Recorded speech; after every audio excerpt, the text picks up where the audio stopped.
एक व्यक्ति ऑफिस में देर रात तक काम करने के बाद थका हारा घर पहुंचा। दरवाजा खोलते ही उसने देखा उसका छोटा बेटा सोने की बजाय उसका इंतजार कर रहा है। अंदर घुसते ही उसके बेटे ने पूछा, पापा क्या मैं आपसे एक सवाल पूछ सकता हूँ? पिता ने कहा, हाँ पूछो, क्या पूछना है? बेटा बोला, पापा आप 1 घंटे में कितना कमा लेते हैं? पिता ने झुंझलाते हुए उत्तर दिया, तुम्हें इससे क्या लेना देना है और तुम इतने बेकार से सवाल क्यों कर रहे हो? बेटा बहुत मासूमियत से बोला, पापा मैं तो सिर्फ ऐसे ही जानना चाहता था, बताइए ना कि आप 1 घंटे में कितना कमाते हैं।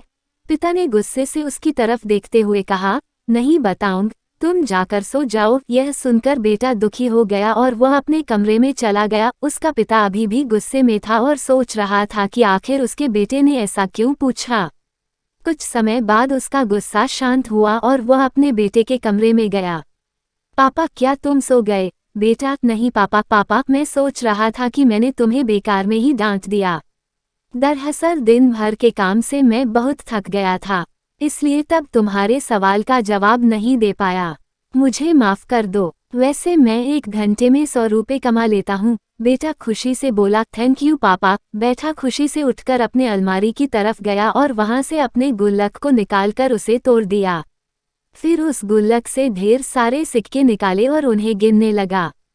सिक्के गिनने के बाद वह अपने पापा के पास आया। बेटा पापा मेरे पास यह 100 रुपये है, क्या मैं आपसे 1 घंटा कल का खरीद सकता हूँ? आप यह पैसे ले लीजिए और प्लीज़ कल घर जल्दी आ जाएगा, मैं आपके साथ बैठकर खाना खाना चाहता हूँ। यह सुनते ही उसके पिता के आंखों से आंसू आ गए। दोस्तों इस जीवन में हम कई बार अपने आप को इतना व्यस्त कर लेते हैं कि हम उन लोगों के लिए ही समय नहीं निकाल पाते हैं जो हमारे जीवन में सबसे ज़्यादा अहमियत रखते हैं। इसलिए हमें यह थोड़ा ध्यान रखना होगा कि इस व्यस्त जीवन में भी हम अपने माँ बाप, जीवन साथी, भाई बहन, बच्चे और दोस्तों के लिए जितना हो सके समय निकालें।